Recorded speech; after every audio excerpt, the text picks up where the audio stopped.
I read Romulus My Father. It was actually a gift from my sister.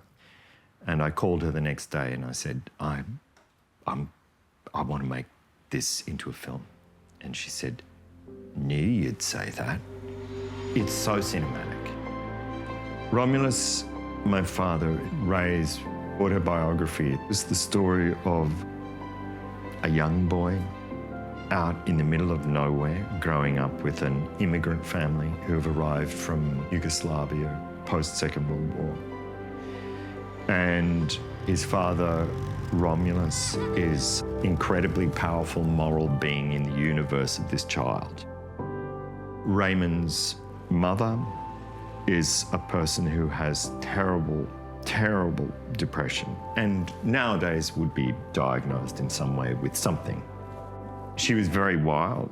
She was promiscuous and slept with Romulus's best friend's brother and started a relationship with him. So there's a lot of deep, traumatizing complexity going on in that family and in that house.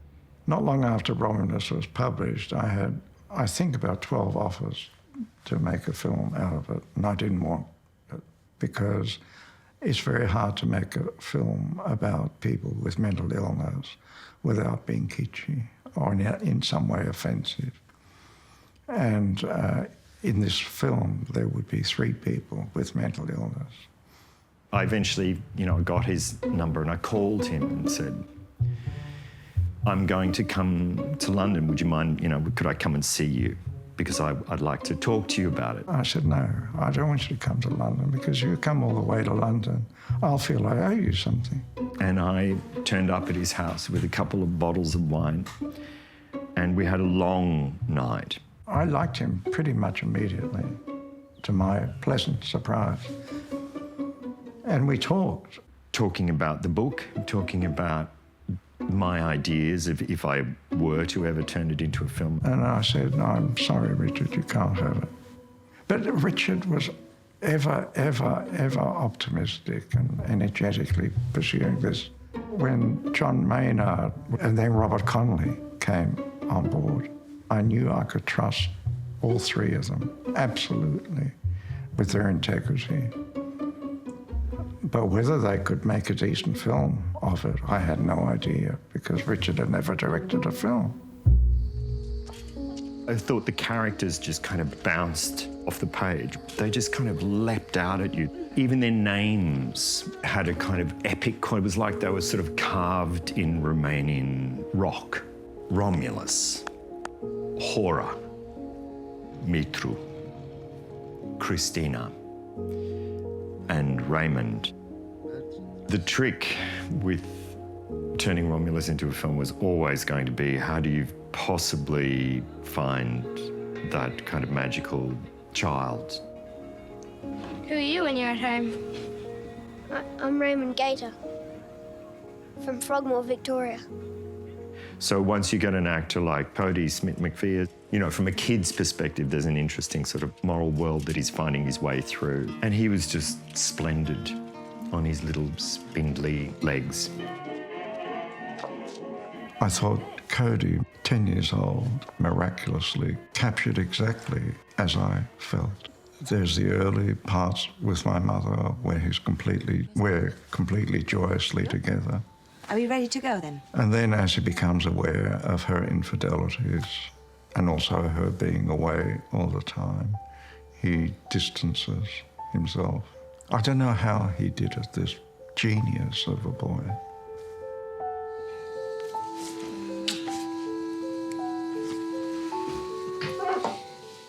Do you like me, Drew? He's a kind man. Do you think? I think Puppy's better. There were issues with it, obviously, because all of these people are real people. There's a scene where Romulus comes back from a mental hospital. He gets out and very hesitantly waves to his son, who slowly raises his hand. And there never was such a scene, actually. But it captured the complex relations that my father and I fell into in the periods of his madness. It was terrifying doing Romulus, absolutely terrifying. I felt this kind of great weight of responsibility with Ray, of not messing it up. I thought it was a very good film. The film shines for its integrity. I thought that was a real moral achievement. I don't go back there except when people want to see it.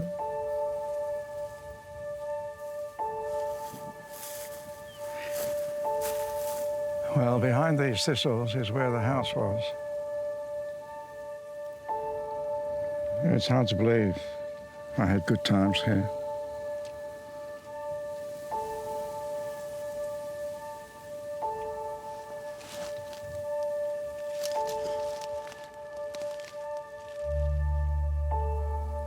Ray lived at Frogmore at a very crucial period in his life with all the trauma that was associated with it. And he lived a lot of the time, he was on his own, really.